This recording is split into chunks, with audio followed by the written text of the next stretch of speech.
guys at a young age. What excites you about that foundation? What did each of them show you this spring? Yeah, no, I think they're all their own player too. They're all very different, probably in their skill sets and their size. But yeah, no, they've got length. They're all good athletes. Vicona is a guy that probably just going to have to be coached different than some guys because he's so massive, man. Like his game is going to be very individualized, and but he's really intriguing, and he did some really good things. And the thing I love most about him is like that dude's up here in this building all day, every single day. I see him all day long. I'm like, dude, like what are you doing? Watching film. I'm with Husan. I'm with Willie, and they're tearing it up in there. And so he goes out and he knows exactly what he's supposed to do. So Aaron Dunn is a really gifted athlete. He's going to be really fun to work with. Long, athletic. He's got some strength in there. Obviously, some things we got to polish up, but he was a really intriguing one in the spring as well. And then Alex Payne, has some talent for sure. That's something we got to polish up and work on, but showed some flashes, some really good stuff. So obviously the school that he played at in Georgia is a great program as well, so the foundation is there. So yeah, those guys are really exciting. And then I was talking about Willie Washer earlier too. Willie is phenomenal this spring, man. Like the guy had been in a wing T offense his whole life, from Pee Wee all the way up. So never taken a real pass set, and he's going against Jakeem and against Ja and those guys, and he's holding up in there. It's pretty impressive, man. So he's going to be he's going to be real exciting. He loves ball. He loves being here. He'll thank me every day after practice. I just ran him into the ground. Hey, Coach, thanks, man. Appreciate you. Like, hey, you got it, dude. Like, you're welcome. But great attitude, man. So those young guys are going to be fun. Is center really his spot? Yeah, I think he's a true center for sure. Smart kid, man, really intelligent, moves around well. He's got some toughness to him. Like you can tell he played in a good system, good program coming up. So we just got to polish up all the other stuff. How about two transfer guys, Winfield and Reed coming in? What did they do this spring? They've been great, man. Fit into the room really well. I think they fit into the culture we're building here, which are the two most important things in bringing in transfer kids. Wingfield's coming back home for him, which is exciting. That guy's just a true vet, man. I mean, he handles himself like a pro. Comes in here every day, 45 minutes early to whatever he's got. He's working it. He's getting warmed up. He's doing whatever he's got to do. So really a true pro and a really talented player. And then John Ray's super talented as well, man. Brings some edge to him. Plays the game that way. You could tell he's a vet as well, like very natural football player. So I'm excited to see where those two guys fit in at the end of the day. Winfield has moved around a little bit. Yeah. Fantastic. Is that something you expect he could do if need be? I know he's at guard now. Yep. Generally. Yeah, for sure. I mean, guard, tackle, flexibility. He's played both in college already. And really, like, that dude could go play center. I mean, he's that intelligent and good of a football player. So, I threw him at left guard a lot this spring. He never played left guard before. And he goes out there and can compete with the best of our best and hold up and play well. And so, him and Elijah Page built some really good chemistry. I think they played really well together. But he's kind of that guy, I can put him anywhere and he'll play well with everybody because he's just that dude, man. So I'm really impressed with him and excited to see what he looks like leading in the fall camp. Was there any thoughts moving Alani to the left side? No, I think Alani just is so dominant, man. And such a powerful, physical kid. And I think him playing next to Tobias and everything ends up being Justin up there, and next to Killian or whoever the center ends up being too. Like, just having his power, like his tools right there, I think fit those other guys really well. And so that's another piece, man. I'm looking at all these little pieces of, all right, where's the best blend of guys? What's the chemistry like? And trying to build that throughout the group, and obviously build it with different guys and try different combos of dudes and stuff. But no, I think Alani had such a good foundation of right guard. I didn't want to switch him up just to switch him.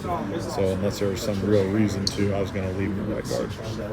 With Vicona, is his size mean he has to play tackle, or could he play guard I don't think so. I think we're working on hip mobility and some of the things just for I know because I'm a 6'9" too. I know what it's like to be a big tall guy. He's got to be a better bender. I think that'll elevate his game tremendously. I think for him to go inside and play guard, that would have to be the same case. Like just be a better bender, be able to get underneath people more. But again, like that's gonna be something we're just gonna have to work with. Man, I've never worked with a guy like him where he's 360 pounds. The guy's got 280 pounds of muscle on his body. He's just a big dude. And he moves really well for it too. But it's a learning curve for me too, and for us as coaches to kind of tweak his game a little bit and see what he can really do. But making sure we're coaching him the way that he needs to be coached too. So it'll be interesting to see where he goes. Where are guys like Benuelos and Trevor at, and other returning guys in their development? Yeah. Benuelos had a great spring. Man, I was really, really happy with Micah.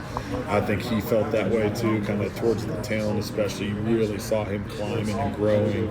That kid loves ball, man. He's great in the room. The guys love him. Like he's fun to coach. He asks good questions. Just a great kid, and man, I hope it all works out for him too, the way he wants to, because he's had a few dings here and there and stuff, and I think this was a really, really good spring for him because he stayed healthy. He was able to really learn and grow and put on some really good stuff on tape. I remember Tobias being described as raw, like very raw when he came in. How have you seen that progression, especially since you took the job at the time? Yeah, I mean, he's grown a lot since he's been here for sure. Man, just a willingness to try things, I think, is the biggest thing that I like about Tobias. When I took over for the bowl prep and stuff, I told him, like, hey, man, you need to start widening your sets out a little bit. You're getting too vertical and squeezed too much. And so right away, man, first thing out, he tried it, and his punch was late, getting on the guy. And I'm like, all right, well, you set wider, you're going to have to put your hands on him faster.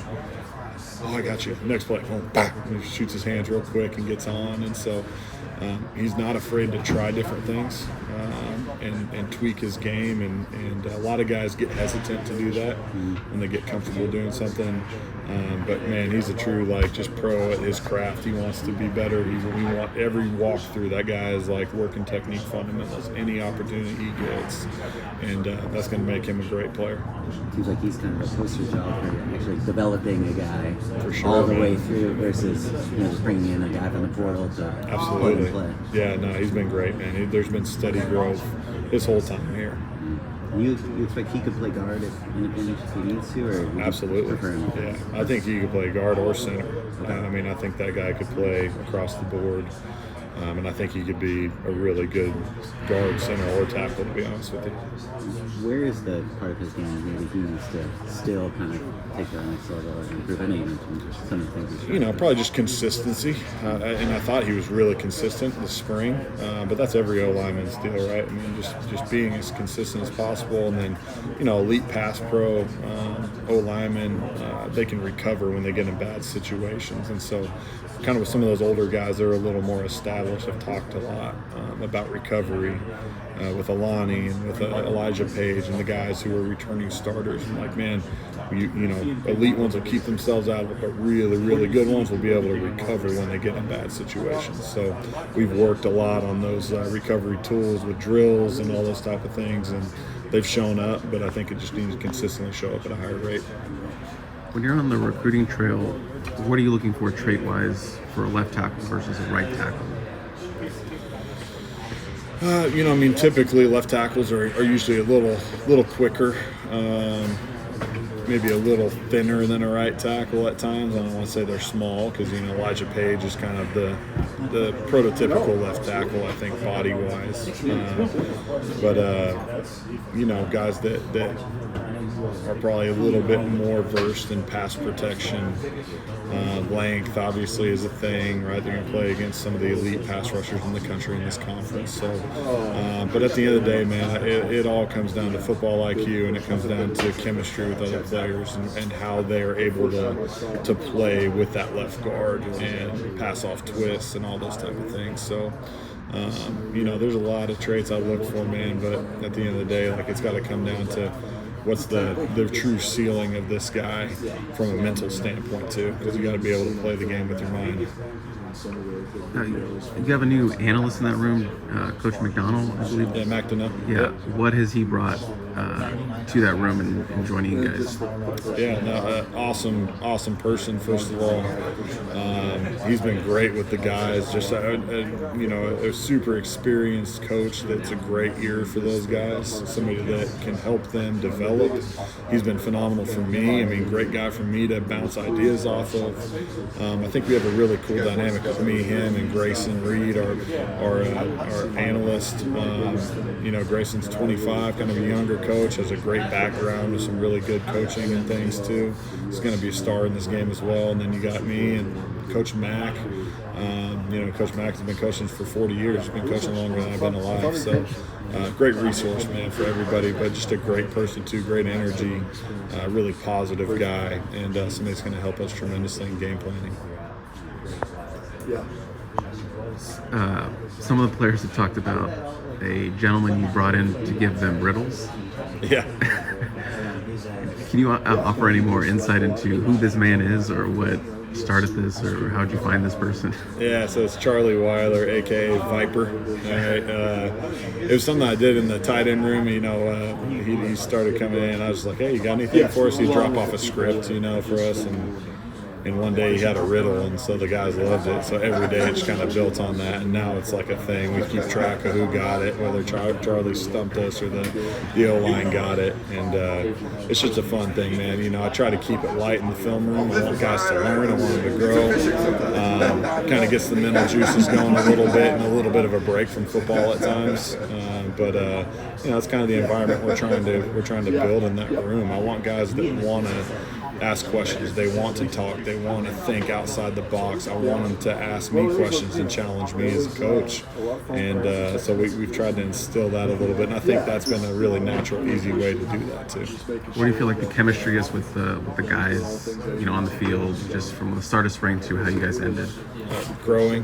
I think it's grown a lot. I think the guys are in a really good spot. I think they're loving being here. I think they're loving being in the room together, loving playing together and competing together. I think the D-line is pushing us to be better than we've ever been to, because those dudes are different over there. But man, I'm really excited about where we're trending and where we're going in the O-line. How's the transition been for you, going from now full-time tight end to O-line? How's that transition been for you? It's been great. It's been really good.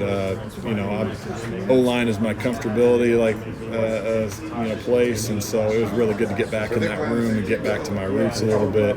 The guys have been phenomenal. I helped recruit a bunch of those guys, which helped make the transition a little easier. But it's been really good, man. I love being back in that room with the big guys. There's nothing like it. And loved coaching tight ends. Some awesome kids there too. I got to recruit and coach. Still get to coach them a little bit too, which is fun. We'll grab them and bring them with the tackles from time to time. But overall, man, it's been a great transition. How did that group perform, maybe from expectation going in to reality at the end of spring? I think they performed really well. A lot we got to get better at, a lot we got to continue to grow with. But I was really happy with how they competed.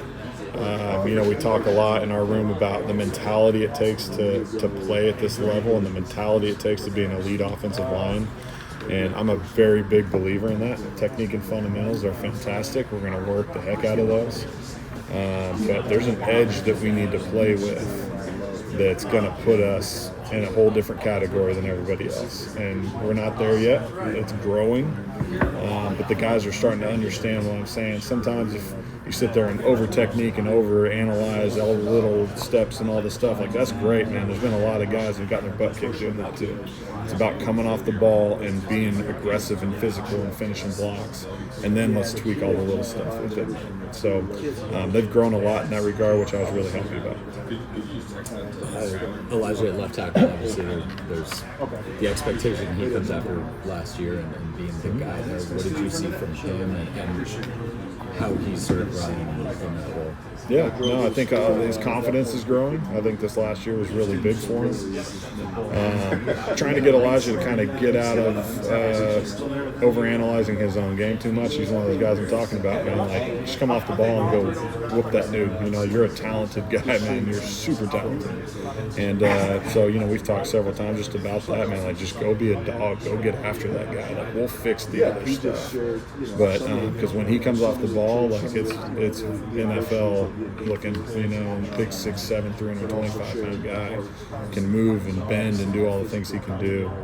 And he's grown a lot in that regard. I'm really happy with him and the progress he made this spring. With bringing DJ Wingfield over, I think he'd only played on the right side. Was there any thought about right side, left side, how he'd make that flip, and then how did he play this week? DJ's one of those guys where if you ask him, like, hey man, like, where you want to play? He's like, wherever I'm needed.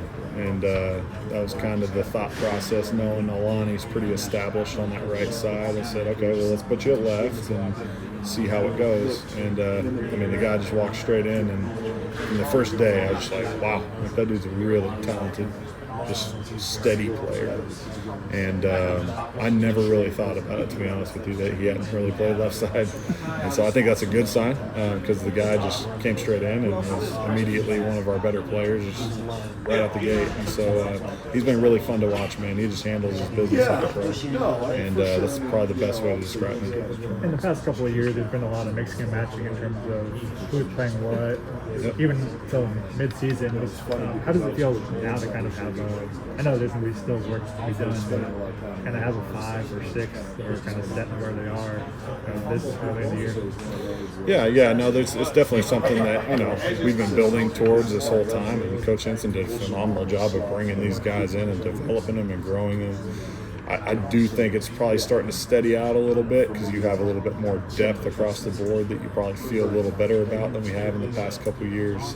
There's for sure going to be some mixing and matching that's going to have to be done. I mean, we got to find, it's my job to find the best 5 and the best combination of those 5, whatever that is. But yeah, I think it's been a good spring, just kind of let guys just kind of stay where they're at, see where they're at, what needs to change, what needs to grow, and kind of give us a good baseline for what we need to do. What did you thought of the 2 youngsters, the 2 true freshman tackles, Payne and Dunn?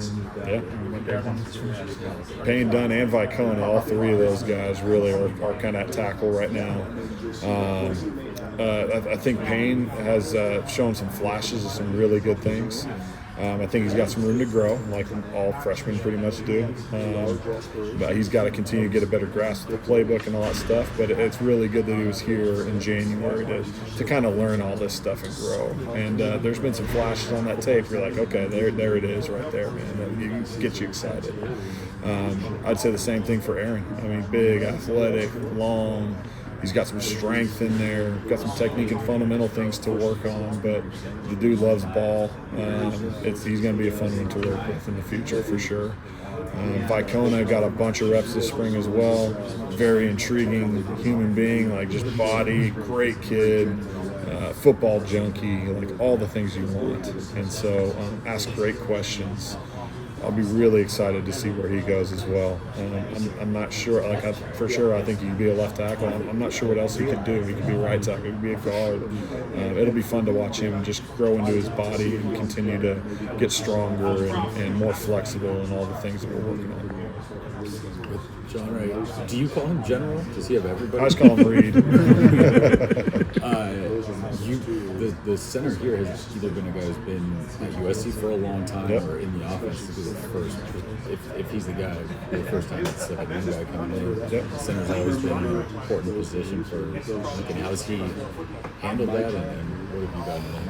Yeah, he's been good. I think the biggest thing with a guy like John Ray is like the guy's played ball for a lot of years in college, you know, in different systems and stuff. And so he was at Syracuse for a couple of years, started for them, had some really good seasons for them. The hardest transition for a lot of transfer guys is usually terminology.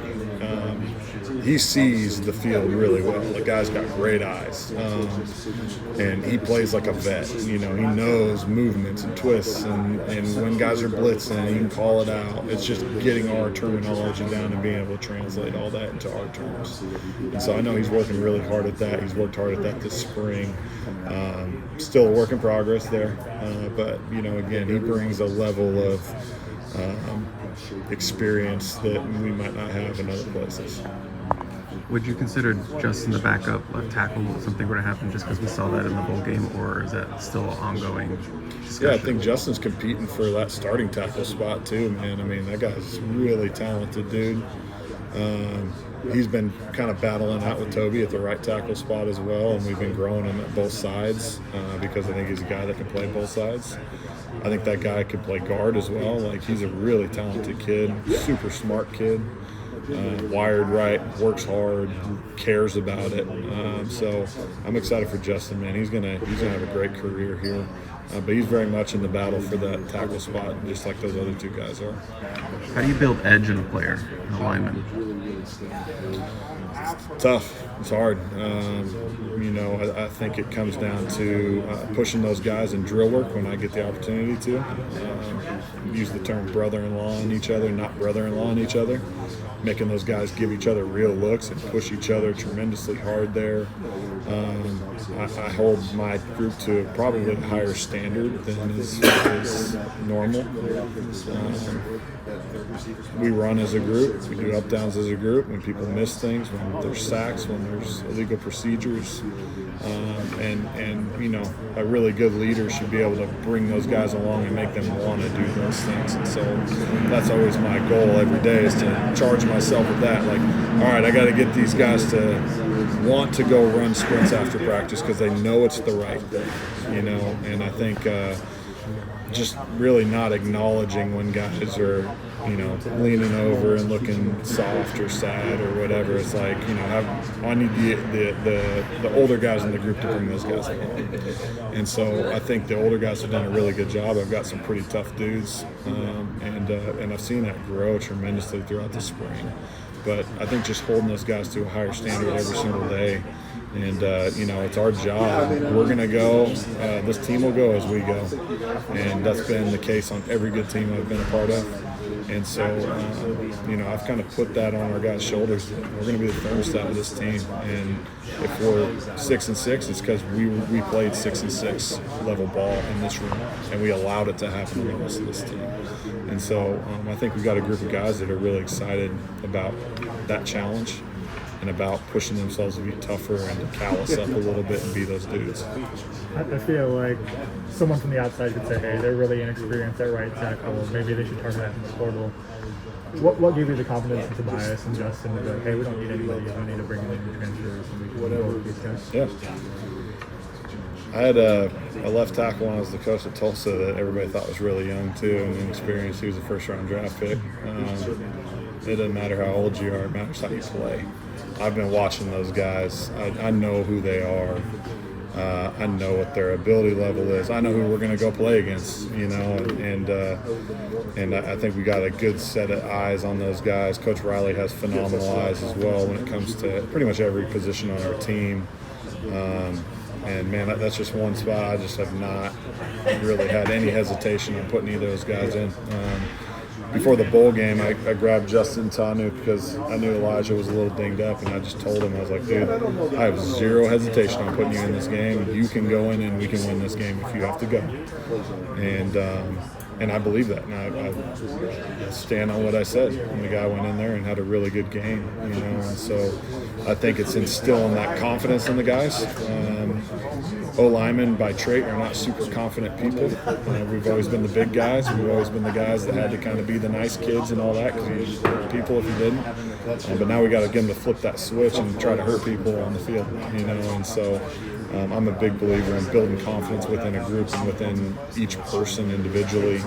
And man, I got all the confidence in the world in those guys. And so I know it's kind of a long-winded answer, but that's where I'm at with it. If DJ and Alani ever be in the Brunch, who do you feel good about also as our behind this bench? Yeah, the intriguing guys, man. Mike and Banuelos has always been intriguing to me. Was involved in his recruitment. Very talented kid. Had a really good tail end of the spring. Makai Sena, another one that has battled through some injuries. Very talented kid.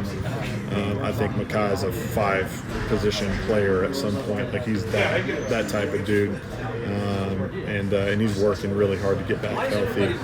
Hayden Treater, I think, is another guy that was brought up that, man, like that guy, his high school tape and all that was super exciting. Had some injuries and things, but has shown some flashes this spring as well. That was really exciting. And then, you know, at the end of the day, man, like pretty much all those guys in there battling it out. But, you know, Tobias and Justin in their own right could be phenomenal guards as well. So we've got some really good versatility. Again, it's just going to be finding that right blend of people, you know, and the right 5, 6, 7, 8, 9 guys that can really do it and do it well together. You saw USC's defensive line up close all spring. Yep. What did you see from that unit just every day in practice? Really exciting to watch them and to compete against them. They're going to make us better. We hopefully are going to make them better too. We've had our battles throughout the spring. There's times where we came out on top and times where they came out on top. But, man, I like the energy that group plays with. I think we have some phenomenally talented people on that side of the ball. There's some size and some strength that we haven't had here, and some depth that we haven't had here at that position too. And so, man, I'm really excited to see where those guys continue to grow. And I know they're going to make us a better O-line for sure. What are the physics of blocking someone like Jamal Jarrett at 300 and whatever pounds he is as a center? Leverage, leg drive. At the end of the day, man, like you got to win the mental battle with that guy too, and playing consistent and consistently bringing it on every single play and just trying to win the war at the end of it. But, man, that guy doesn't even know how good he could be. That's the exciting thing about him, and he grew a ton this spring too. Early on, we were getting after him a little bit, and then you saw the flip switch, man, and he just started dominating. And so it's fun to go against him, man. He's a talented kid. With Killian banged up at center, how does that open the door for to receive more reps during the spring? Yeah. Jean Reed, Willie Washer, and Kalen Miller. Kalen's a phenomenal player too. Man, we haven't talked about Kalen. Kalen is a walk-on kid from Calabasas right up the road. His brother King is a phenomenal player as well. Love those kids, man. Like they come in with a smile on their face every single day. Very talented. I had a hand in recruiting them a little bit too with Carrie up there, and man, they've just been great for us. And man, Kalen grew a ton this spring, being able to get those reps and really call everything with at the center spot, and you know, can play guard as well. Might have the best hip snap of anybody we got up front, man, to be honest with you. He's an explosive, powerful kid, and a little bit shorter, but plays well with it, plays with leverage. So those three guys are the main ones that got most of those reps in the spring, which is really good for them. Sorry if you were asked this, but how did Ratumana adjust to being thrown into your O-line room, Yeah. I think middle of the spring? Yeah, no, that one was a really cool one, man. You know, I think the biggest thing, anytime I've ever made that transition with the D lineman to O-line, my first hesitation with doing it is, are they going to be into it? You know, it's very different. And, you know, that was the first question I asked him when I brought him into my office. We were talking about it. And he said, Coach, football's football. I love football. I'm all in. And that guy has been all in every second since he's been there. Super impressive to have a very minimal O-line background. And, you know, we're putting him in there against John, Jakeem, and Devin Tompkins and all these guys who are established players. And he's able to hold up with those guys, not really knowing the offense either. So he's very intriguing, man. His athleticism as an offensive lineman is off the charts. He's a 310-pound kid that can run better than probably anybody in my room, and he just fits too. He's a great kid, very smart, very intelligent football player. Picks up stuff really fast, and he's been as impressive as anybody this spring, just making that transition and in his growth. you asked about John Jarrett. What have you seen from Jakeem Stewart in terms of trying to block him and what he's flashed this spring? I don't want to blow Jakeem up too much. No, Jakeem's a very talented guy. I give him a hard time up here pretty much 24 hours a day. Great kid, man. Great personality. He's a tremendous player, man. He's got unbelievable tools. He's going to be a serious weapon for this place for a lot of years. With that 105 scholarship limit, how many offensive linemen would you ideally like to have on the roster? That's a great question. I mean, I'd like to have as many as I can get. Somewhere in the 20 range would be ideal, and that's kind of about where we're at right now. I mean, every place I've ever been, if you can have 20 O-linemen, you're in great shape. You know, you have 4 deep. A couple guys are going to get dinged here or there. You got to maintain a 3 deep at least to be able to put a scout team out there and stuff during the season. So I'd say probably somewhere in that range. What is the plan for Irwin? You haven't really heard much about him. Is he a guard? Yep. Possibly a center or maybe a tackle, or what is your vision for him? Yeah, I think he's a guard. You know, Irwin had a little bit of an injury background. Came back, had a good spring. You know, a little bit different background football-wise than a lot of these guys. He's learning and growing a ton every single day. Had some flashes. That guy's a powerful kid, man. Like, he really is. Trying to teach him to play with more balance. Gets a little overextended because he's just trying to crush people all the time, which I love the mentality part of. But we still got to be able to play balanced and stay on our feet. And so he's an intriguing one, man. We'll see how he continues to grow over these next couple years. But great kid, man. Fits in the room really well. You know, just a really good kid to have around. You've been involved in offensive line recruiting previous years. Just what's it like to have kind of full control of that room, that group now? It's been great, man. It's been great. It's been a challenge that we're recruiting a lot of kids, but you know, finding the right guys and the right pieces in the puzzle, and really having a really good understanding of what we have here and where these guys fit and where the next guys are going to fit. That's been really fun, but no, man, it's been great. You know, all I do is watch O-line all day long, so it's like the O-line coach's dream. But man, we've been really fortunate too. There's some really good West Coast kids these next couple of classes too, which has been really cool. And guys are excited about being USC Trojans. Are there things on your checklist where this guy doesn't have this, I'm not going to recruit him, like that you need to have for me to recruit you? Yeah, I think number one, I want guys that want to compete, and that's always the challenge at a place like this, right? I mean, it's my job to bring the best players in the country in here, and not just one of them, but bring 4 or 5 or 6 of them in. And so if you're recruiting 3 tackles, I'm supposed to go get the 3 best tackles I can find, right, and get them to come here. And so I think that's something that we kind of build in. I talk about early on in the recruiting process with guys like, hey, man, it's my job to out-recruit you every single year and bring in better players than you. If you're working and doing all the things you're supposed to be doing, you should be the guy. And so I think that's probably the biggest challenge or the biggest thing that I look for in guys, is like dudes that want to come in here and compete. Obviously, all the physical traits and all the other things have to match up. But that kind of mentality are the guys that we're looking for. Coach, how do you feel like you're doing in your room from a depth perspective? Yeah, I think we're coming along, man. That's probably the deepest that we've been since we've been here. You know, talked to somebody earlier just about not having to mix and match and move people around as much, and really letting guys kind of play at their positions. So, you know, it's a work in progress. We're growing every single day. We're bringing guys along. You know, we've got a whole summer to continue to do that, and then in fall camp. And, you know, but I'm not dumb enough to, you know, realize that we're probably 120 days away from game day too. So, but I think we have a really good foundation of returning players. We got a bunch of guys that have been working really hard for the last couple of years to prepare themselves for this moment too. So excited to see those guys continue to grow. The defensive